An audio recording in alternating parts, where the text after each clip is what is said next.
ভাবি খান না। না না ভাবি না, আরে খান না ভাবি, খান না।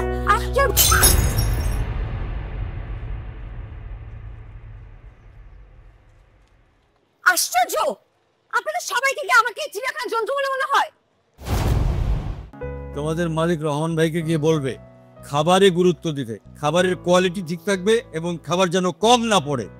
হ্যাঁ, আর আব্বা যা বলছে ঠিক সেভাবেই হইতো হবে। টাকা পয়সা নিয়ে চিন্তা করতে মানা করবা একদম। মরো না।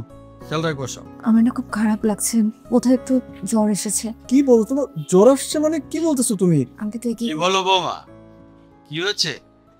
তুমি ডাক্তার দেখাও। জি বাবা, সেজন্য রেহানকে বলছিলাম একটু এগিয়ে দিয়ে আসতে, বাসায় যেয়ে মাকে সাথে নিয়ে ডক্টরের কাছে যাব।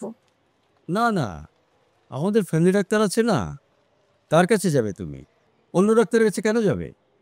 ও আসলে বাবা, আমি ছোটবেলা থেকে আমাদের ফ্যামিলি ডক্টর জহির আঙ্কেলের কাছে দেখাতে অভ্যস্ত, এর বাইরে আসলে কোনো ডক্টরের কাছে কখনো দেখাইনি আমি। এখন থেকে সব বাদ দাও, আগে কি হয়েছে কি করেছো সব ভুলে যাও। তুমি আমাদের বাড়ির বউ, আমাদের ফ্যামিলি ডাক্তারের কাছে যাবে, এটাই তো স্বাভাবিক, তাই না? চাচা যাই কোনো ডাক্তারের কাছে আনা লাগবে না শুরু ভাবি, এই পানিটা খান একটা ম্যাজিক পানি, 12 গাছের শিকড় আর 13 গাছের পাতা দিয়ে তৈরি। খান না, খাইলে কি ভালো হয়ে যাবো, খান ভাবি। খাও খাও, আল্লাহর নাম নিয়ে খেয়ে পেলো, দেখবে সব অসুখ ভালো হয়ে গেছে। আর একটা দোয়া করে দিই। খাও খাও, খাদ্য ধরে সাধ্য ধরে খেয়ে পেলো। ভাবি যাচ্ছ খান, না না ভাবি যাচ্ছ খান না। না না ভাবি না, আরে খান না ভাবি, খান না।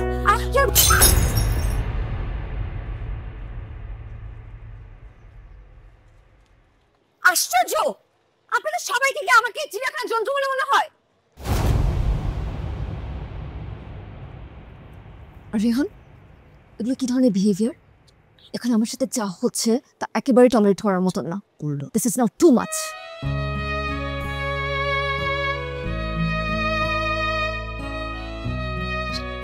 বাবা আমি দেখছি একটু অসুস্থ, তো এই জন্য মনে এরকম করতেছে। আমি দেখছি। হ্যাঁ আচ্ছা দাদি জান, আমি কি কোনো ভুল করছি? ও চাচা জান, আমি কি কোনো ভুল করছি? আমি তো বাবার পালন লেগে আনছিলাম পানিটা। বাবা বাবা বাবা, দাদি জান, আমি কি অনেক বড় একটা ভুল করে ফেলাম দাদি জান? না, তোর কোনো ভুল হয় নাই, সব দোষ আবার। আমি তো তোরে 10 পা রেখে কইছিলাম।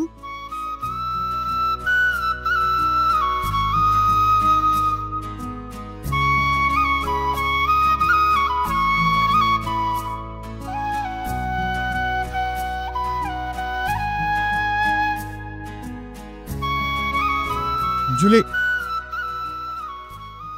জুলি কি হচ্ছে সব? এবার একটু বেশি বাড়াবাড়ি হয়ে যাচ্ছে না?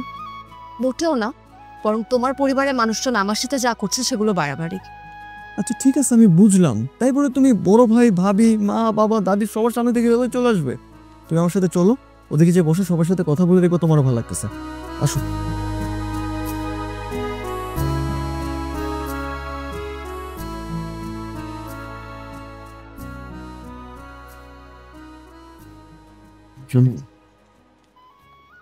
রেহান, আমার মনে হয় তোমাকে কিছু কথা আমার বলা দরকার।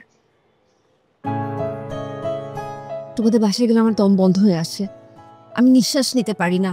আমার মনে হয় আমি আমার মন খুলে কথা বলতে পারছি না, আমার ইচ্ছা অনিচ্ছার কথা প্রকাশ করতে পারছি না। এভাবে আমি পারবো না রেহান, ইম্পসিবল। বেটার আমরা নাই গই রেহান। আর এই কথাটা আমি ভেবেচিন্তেই বলছি। Julie, we can sort this out, right? I don't think so.